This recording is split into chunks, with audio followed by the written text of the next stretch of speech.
ආයි කොල්ලනේ අද bicycle video එකක් තමයි අරගෙන ආවේ. ඉතින් කොල්ලොන්ට නැන්දලට ආච්චිලට නංගලට අක්කලට කියලා නැහැ. ඉතින් බයිසිකල් පදින හැමෝටම මේක වැදගත්.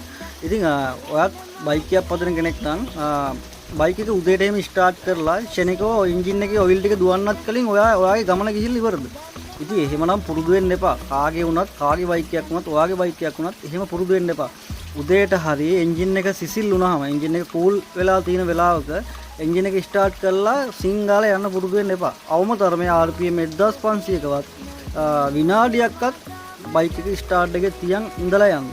විනාඩියක්වත් අවම RPM 1500කවත් ස්ලෝම නෙමෙයි RPM 1500කවත් රේස් කරලා විනාඩියක්වත් අවම එන්ජින් එක ස්ටාර්ට් එකේ තියලා ගමන යන්න පුරුදු වෙන්න. එන්ජින් එක නිතර වද දෙන බයික් එකකට එන්ජින් එක සම්පූර්ණයෙන් හදලා හොඳ ඔයිල් දාලා ඔයිල් වෙලාවට මාරු කරලා මේ දේ කරලා බලන්න මොකක්ද වෙන්නේ.